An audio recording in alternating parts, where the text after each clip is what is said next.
I'm pretty sure you're just an average rail fan who always goes to the house just for railway trains. And you wouldn't see these locomotives. The thing is just regular to you and which complies to all of them.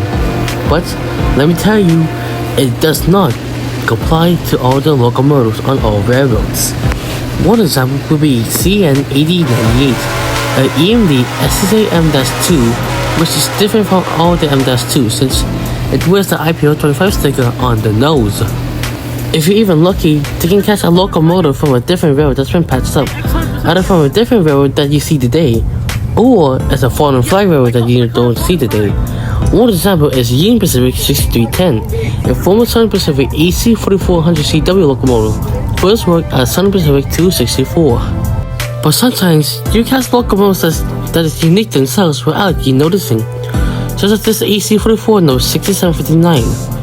From the outside, you think it's like a regular Union Pacific locomotive, until you look at the cab, it's different from most of all AC44s.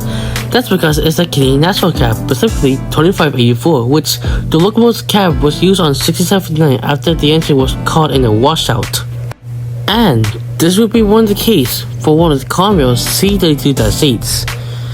But let me give you a brief history about it.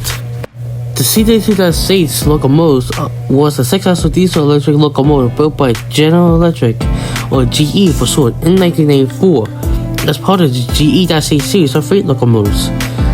The locomotive's wheel arrangement are a CC wheel arrangement, with the gauge being 4 feet and 8.5 inches, with the primary wheel being a GE 7FDL-12 having 12 cylinders, and with the locomotive having a power output of 3200 horsepower. This model was first originated by GE's prototype C36-8, in which one was only built, number 607, in which the locomotive was tested on Conrail and NS trackage. But instead for the two railroads to buy this model, they decided to get the C32-8 and the C39-8. And this is where one of our locomotives, 6612, comes in. This locomotive was built in September 1984 by GE to work for Conrail, as part of the only 10 C32-8s to be ordered by Conrail. She, along with the rest of the locomotives, will start working on the Conrail trackage, hauling freight trains from east, west, north, or south. The locomotive's life was uneventful until 1988 of May.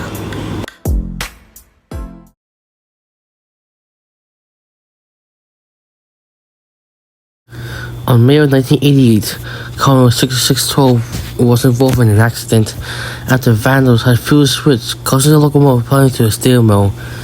It is unknown of the numbers of deaths and injuries, but I suspect the only injuries is just the Conrail crew.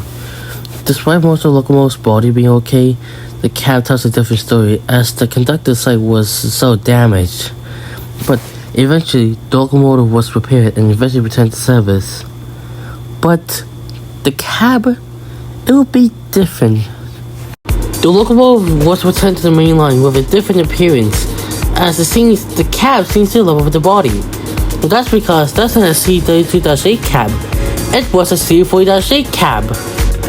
There is no reason why Conrail decided to swap out the 32-8 cab with the C40-8 cab, but I can suspect that the cab was heavily damaged and can't be repaired, and so they had to borrow another cab from a C40-8 just to fix the locomotive.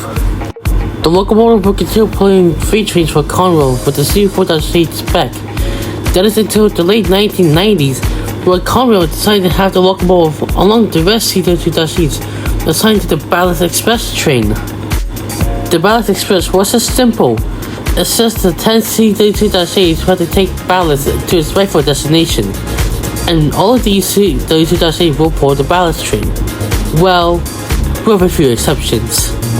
All 10 C32-8s, including the C6612, will be painted into the unique Ballast Express grey paint scheme, which all locomotives are just covered in just a grey paint, with the Conrail quality logo being black and with the nose being white.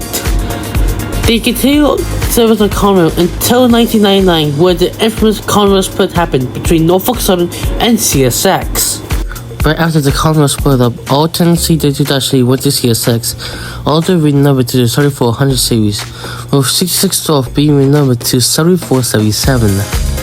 She rather had a short career on CSX because she was leased to Norfolk Southern and was renombered once again to 8462, which don't get confused with C4-W 8462. This is a C32-C we're talking about. But unfortunately, the engine will be retired and was scrapped at that. But her model, C32-C, still lives on as one or two of her sisters still survive as they were exported to Brazil and still service in Brazil to this day. To end it off, what do you think about this locomotive? Well, its life was rather short but rather unique, starting out as a regular C32-8 and then getting itself into a derailment in 88, then receiving a different cab from the other C32-8s, assigned to a unique job, then working for two railroads that split its own railroad, and then sadly retired and scrapped, making the trail running cold. But 6612 is not alone to have a different cab among the others, as some other locomotives have received a different cab, such as Union Pacific Series 312, a AC 6000 CW, which has a Norfolk Southern cab, or even Norfolk Southern 8436, a C4-8, but the cab, it was from a Norfolk Southern-9. So, it's safe to say that 6612 was not the only one to have a different cab.